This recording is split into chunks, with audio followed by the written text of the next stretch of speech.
Com o cinema se tornando uma forma de entretenimento cada vez mais disseminada e acessível ao redor do mundo, a indústria, em conjunto, foi se tornando também cada vez mais ousada e disposta a agradar o gosto do público. Nos últimos anos, vimos a chegada de dezenas de obras recheadas de efeitos visuais, fazendo com que o público fã de ficção científica nunca estivesse tão bem servido. Desde aventuras galácticas, à la Star Wars, a histórias mais terrenas, mas com presença de viagens temporais, outras dimensões e superpoderes, podemos dizer com relativa segurança que vivemos na era de ouro do sci-fi. Na era da overdose de tantas obras, chegando a ficar difícil de separar o joio do trigo. Costuma ser necessário ter que esperar alguns anos para determinar de fato o que é bom e o que apenas era hype passageiro, tornando difícil qualificar obras mais contemporâneas e frutos desse último movimento cinematográfico, iniciado pela Marvel em 2008, principalmente. Com isso, tentando fugir um pouco do que vemos no cinema nos últimos anos, configura uma análise breve de 7 filmes de ficção científica desconhecidos das mais diferentes épocas e indústrias, títulos considerados essenciais para todo fã do gênero sci-fi e também para qualquer apreciador do cinema, e que podem vir a ganhar uma análise mais tarde. O Duplo, de 2013, dirigido por Richard Ayoade, com destaque para a atuação de Jesse Eisenberg. Lançado no Brasil apenas 2 anos mais tarde, O Duplo é uma releitura moderna da obra de Fyodor Dostoiévski, que ainda se situa na fase prematura do autor, mas que já demonstra relances de grande genialidade que o autor russo demonstraria em períodos posteriores em sua carreira. Simon, vivido por Jesse Eisenberg, é um homem tímido e inseguro, que parece estar condenado a uma existência solitária e irrelevante em um mundo indiferente a ele, se mostrando como impotente para mudar a sua vida, sendo desdenhado pela família e ignorado pela mulher que amava. A vida do protagonista muda quando ele conhece James, um colega de trabalho fisicamente idêntico a ele, mas com uma personalidade muito distinta. Pois ao contrário de Simon, o novato era confiante, alegre e empático, o que fez com que aos poucos fosse tomando conta da vida do protagonista. Por terem sido lançados muito próximos de O Homem Duplicado, a obra acabou sendo esquecida por conta de uma premissa e um título parecido, mas sem se beneficiar do grande sucesso que acabou sendo a obra com Jake Gyllenhaal. Apesar disso, O Duplo se mostra como um grande mergulho na psique humana, um pouco distante do sci-fi tradicional, mas que ainda assim carrega características marcantes desse gênero, e nos leva a nos perguntarmos um pouco sobre o mundo ao nosso redor e sobre nós mesmos. Solaris, 1972 e 2002, dirigido por Andrei Tarkovsky e Steven Soderbergh. Existem 2 versões distintas de Solaris, a soviética de 72 e a adaptação americana de 2002, que configuram ambas como uma adaptação de romance homônimo escrito pelo diretor polonês Stanisław Lem, lançado em 61, e que rapidamente se tornou um grande sucesso dentro do gênero sci-fi na literatura. Chris Kelvin, vivido por George Clooney na versão americana, é um psicólogo que ainda sofre com a perda do amor de sua vida, alimentando inclusive uma parcela de culpa pelo ocorrido com Rhea. Após acontecimentos estranhos serem reportados na estação espacial que orbitava o planeta Solaris, Chris é convocado para investigar o comportamento anômalo dos integrantes da missão. Após hesitar inicialmente ao chamado, Chris acaba partindo para a estação Prometheus, por um de seus amigos de infância também estar envolvido no ocorrido. Ao chegar lá, as surpresas são quase que imediatas. Houve ocorrência de um suicídio, demais tripulantes se encontram em estresse extremo, e além disso, há também o retorno de mortos, o que leva o psicólogo a ter que investigar o que poderia estar causando aqueles efeitos anômalos, e que se relacionam intimamente consigo mesmo. A versão americana conta com melhores efeitos especiais e cenários mais suntuosos, mas a versão soviética também é uma boa porta de entrada para o cinema do país. Solaris não ganhou adaptações tão rápidas e importantes provindas da literatura sem um motivo. A obra é um grande clássico cult do sci-fi e relaciona, além do elemento espacial, as mazelas do psicológico humano, tema que vem a ser mostrado cada vez mais recorrente no gênero do cinema como um todo. Brasil, 1985. Direção: Terry Gilliam. Reconhecido como uma das obras de ficção científica mais reconhecidas e conceituadas de todos os tempos, Brasil é muito mais do que ação sci-fi, é distopia e política, uma obra importantíssima e que deveria estar no mesmo patamar de 1984. Sam Lowry é um funcionário médico de uma companhia estatal que trata de assuntos burocráticos em um contexto onde o Estado é totalitário e, portanto, se encontra inchado. Enquanto fazia seu trabalho, Sam descobre um erro no sistema onde trabalhava, provocado por um simples erro de digitação, mas que havia causado a morte de um homem e a destruição de toda a sua família. Horrorizado com o ocorrido, Sam tenta consertar o erro e se tornar um inimigo do sistema, além de ter que salvar a sua amada das garras de demônios. Mesmo que tenha sido lançado em 85, o Brasil não se limita ao seu tempo para abusar de efeitos práticos e efeitos especiais. Carros futuristas, tecnologia, amadurecimento, máquinas mirabolantes e uma estética que parece o cyberpunk aqui são presentes. Um verdadeiro deleite para qualquer apreciador desse gênero. Liquid Sky, 1982. Direção: Slava Zuckerman.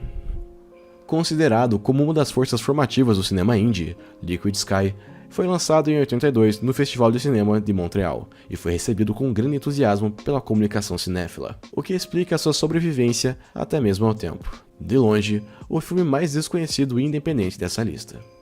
Margaret é uma famosa modelo que vive em uma cobertura na cidade de Nova York. Certo dia, um pequeno disco voador aterrissa em cima do seu apartamento, captando as energias ao redor, mas principalmente do apartamento da modelo, se alimentando e ganhando forças através da substância produzida pelo cérebro humano durante o momento do orgasmo. Com o desenrolar da narrativa, o extraterrestre vai ficando cada vez mais forte e eliminando os parceiros da modelo. Fenômeno que é adequado por um ufólogo alemão, que passa a investigar a criatura e a suposta invasão alienígena que estaria ocorrendo na cidade de Nova York, e que colocava em risco a vida de outras modelos e estilistas. Apesar de soar cômico e absurdo, Liquid Sky é uma obra de análise da cultura de drogas e do sexo efervescente que havia atingido a cidade de Nova York durante o fim da década de 70 e início da década de 80. Contudo, com uma estética surrealista, a obra não se limita ao seu baixo orçamento ou qualidade de efeitos especiais, sendo um grande clássico cult da ficção científica que vale tanto a pena pela história quanto pelas risadas que deve arrancar no caminho. Hollow Man, 2000. Direção de Paul Verhoeven. Talvez um dos temas mais recorrentes e já pensados na imaginação humana, a invisibilidade vem sendo teorizada, buscada e experimentada já há muitos anos na comunidade científica, com resultados promissores, mas ainda muito distantes do resultado final, já tendo sido alcançados nos últimos anos, através de tecnologias que permitem a quase total passagem da luz por objetos. O grande objetivo da carreira do brilhante, porém arrogante, Dr. Sebastian Kane, sempre foi alcançar a invisibilidade. Após começar a trabalhar para o Departamento de Defesa dos Estados Unidos, o cientista consegue realizar com sucesso algumas experiências que tornam cobaias invisíveis, trazendo-as mais tarde à sua forma física original, sem grandes problemas.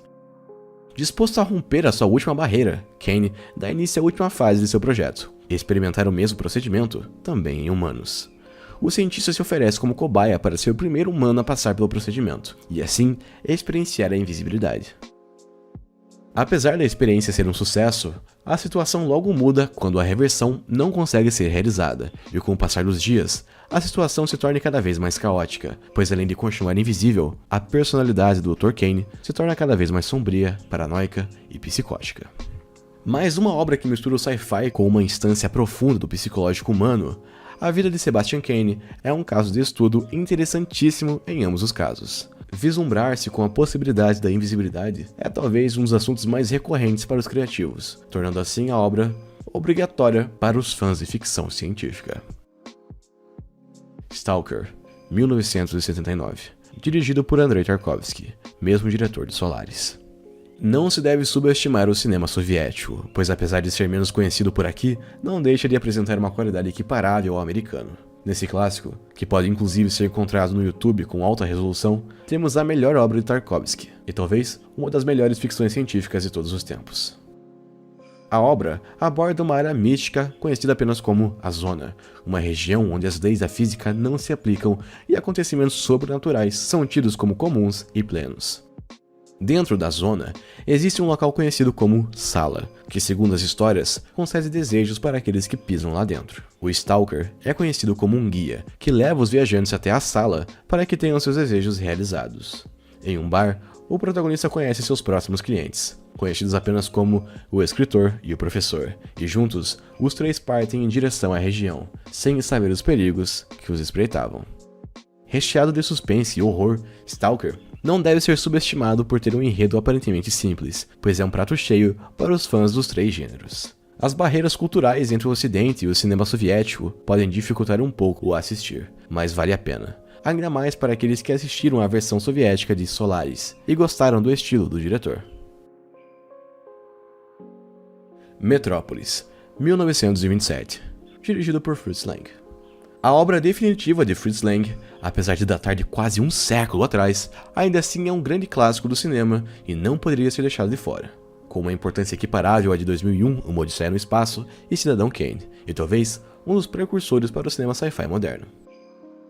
Os poderosos ficam na superfície, onde há o Jardim dos Prazeres, destinado aos filhos dos mestres.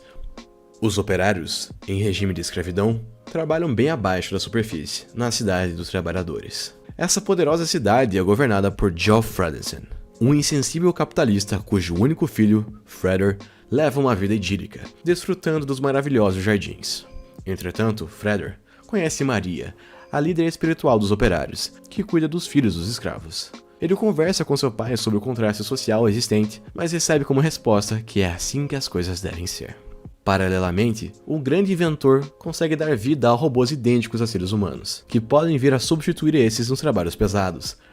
Para tentar derrubar o movimento operário, Joe ordena que um robô, à semelhança de Maria, seja feito para que espalhe a discórdia entre os mais pobres, mas sem saber que o próprio filho estava apaixonado por ela, criando assim um grande plot que é reconhecido como um dos maiores do cinema até hoje.